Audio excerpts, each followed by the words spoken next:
Bonjour et bienvenue à tous sur la chaîne Cala Bleu. On est ensemble aujourd'hui pour une guidance générale pour les Sagittaires pour le mois de juillet 2022. Évidemment, c'est une guidance qui est générale, alors ça ne peut pas parler à tout le monde. Vous prenez uniquement ce qui vous parle et vous remettez dans votre contexte. C'est vraiment très important. Je vous invite peut-être à consulter votre ascendant ou votre signe lunaire pour plus de complémentarité. Et comme d'habitude, dans la description de la vidéo, vous avez mes coordonnées pour les guidances privées. Pour les guidances privées, je suis rendue à un délai d'environ 3 semaines. Alors, si jamais vous avez besoin, peut-être essayer de prévoir le coût. Euh, ce mois-ci, c'est un très petit tirage, très rapide que je vous fais. C'est pas pour rien que je l'appelle la petite vide de juillet. C'est malheureusement tout simplement parce que je n'ai pas assez de temps pour tout produire ce que je voudrais. Donc, voilà. Par contre, sachez que dès le mois d'août, pardon, les choses devraient rentrer dans la normale, là. Je devrais être capable de reprendre un rythme là, de deux guidances par signe par mois. Alors, ce qu'on va avoir, c'est on va avoir vos énergies générales à vous. Quel est le message pour le mois de juillet? Un petit message complémentaire, puis le conseil du surrender. Alors, on va voir ici, j'ai le sacrifice, la femme et le papyrus. Le sacrifice, la femme, le papyrus.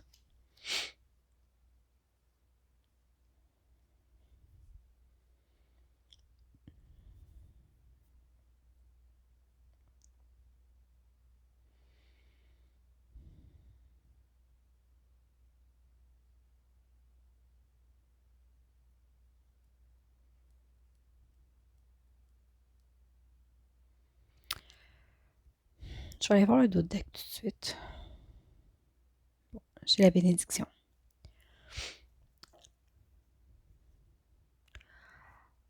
Le mois de juillet devrait être un mois qui va être quand même émotif, ok? Parce qu'avec la carte de la femme, on fait appel à bon au côté féminin, à tout ce qui est émotion, tout ce qui est sensibilité. Euh,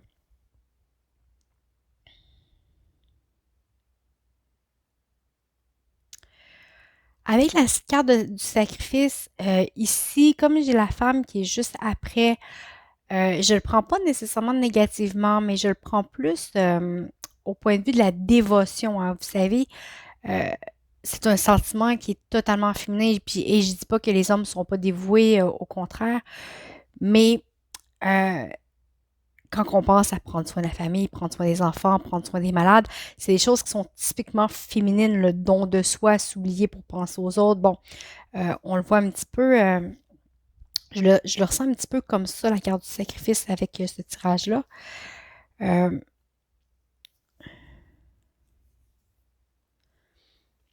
Comme si s'oublier ou se sacrifier devait faire partie de soi-même.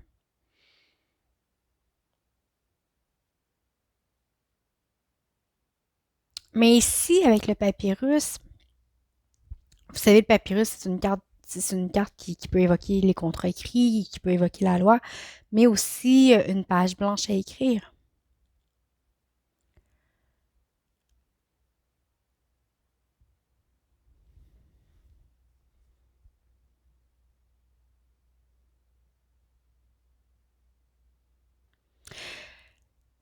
Ici, j'aurais tendance à vous dire que c'est pas parce que vous êtes une femme ou quelqu'un avec une énergie féminine, que vous soyez un homme ou une femme a très peu d'importance, euh, que vous devez sacrifier qui vous êtes, que vous devez sacrifier votre existence.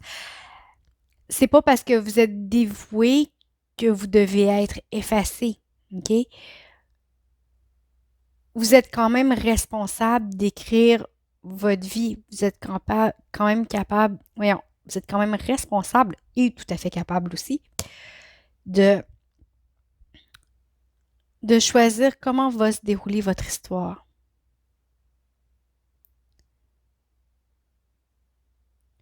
Qu'est-ce que vous allez faire de cette page blanche-là? Qu'est-ce que vous allez y écrire?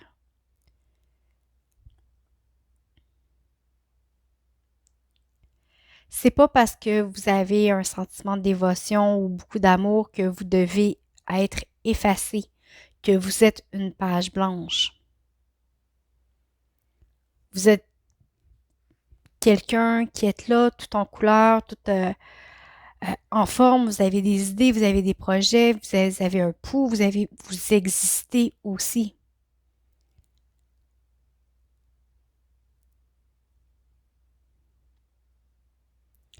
J'aurais le goût de vous dire, arrêtez de vous contenter de faire tapisserie.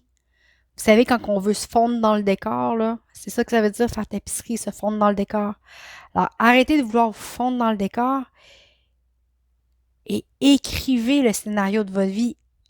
Comment vous voulez que votre vie soit? Écrivez-le, faites-le, réalisez-le. C'est pas parce qu'on aime qu'on doit s'oublier. C'est pas parce qu'on aime qu'on doit se sacrifier. C'est pas parce qu'on aime qu'on doit cesser d'exister. Et avec la bénédiction, on vous dit, ayez confiance en votre intuition parce que de toute façon, vous êtes accompagné, vous êtes protégé.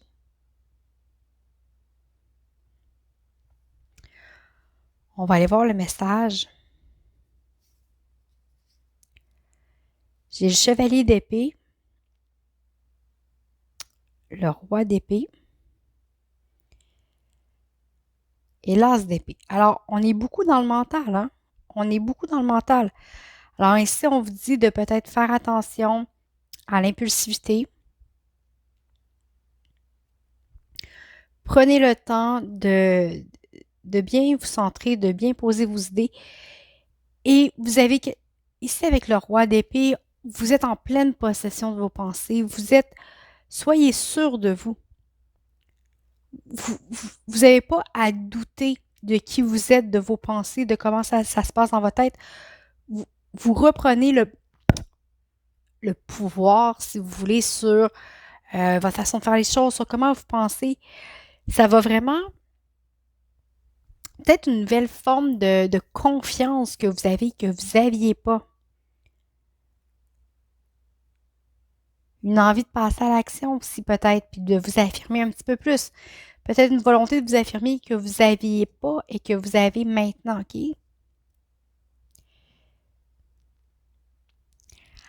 J'ai le magicien en dos de deck. Avec ce magicien-là, ici, on apprend sa magie, on se découvre, on découvre nos forces. Alors, ça rejoint un petit peu ce que je vous disais, vous reprenez le contrôle de vos pensées, de votre esprit, de où vous vous en allez. Vous vous affirmez. C'est une nouvelle façon, vous l'expérimentez, mais c'est quelque chose qui est là et qui est bien. C'est une nouvelle façon de vous exprimer, de prendre votre place, quelque chose à y réécrire, ça se rejoint beaucoup. On va aller voir le message complémentaire. J'ai l'abondance. Avec la carte du rebelle ici, ça rejoint la carte du diable avec les autres tarots. Hein. On se libère de nos chaînes. Il y a une belle libération ici. Il y a une belle libération des chaînes de ce qui nous empêchait de vivre. OK? Avec le sacrifice, quand je vous disais tout à l'heure, de ne pas vous empêcher de vivre, d'exister. L'abondance est là, le plaisir, le jeu, l'aventure. OK? Osez découvrir. Osez découvrir. Ici, j'ai le conseil de surrender qui vous dit abandonnez-vous aux souhaits de votre corps. Écoutez les messages de votre corps à propos des personnes ou des situations. Si vous vous sentez physiquement drainé ou inconfortable, soyez prudent. Si vous vous sentez énergisé ou heureux, ben, allez, bouger, continuer, aller plus loin. OK? En gros, prenez le temps. Vous savez, notre corps nous trompe rarement. Ça arrive des fois, on est avec des gens, on est avec ou dans des lieux, avec des situations où juste au contact d'une personne, on se sent mal, on n'est pas bien. puis on sent que cette personne-là nous vide de notre énergie. Alors, écoutez-vous, éloignez-vous tout simplement. Allez vers les choses qui vous donnent de l'énergie, qui vous donnent de la force. Écoutez ce que votre corps vous dit, tout simplement. Alors voilà, écoutez, j'espère que ça vous a parlé. Dans tous les cas, je vous remercie beaucoup d'avoir été avec moi. Merci pour votre écoute, les abonnements, les likes, les partages et les commentaires. C'est toujours un plaisir de vous lire. Je vous souhaite un très beau mois de juillet et je vous dis à bientôt.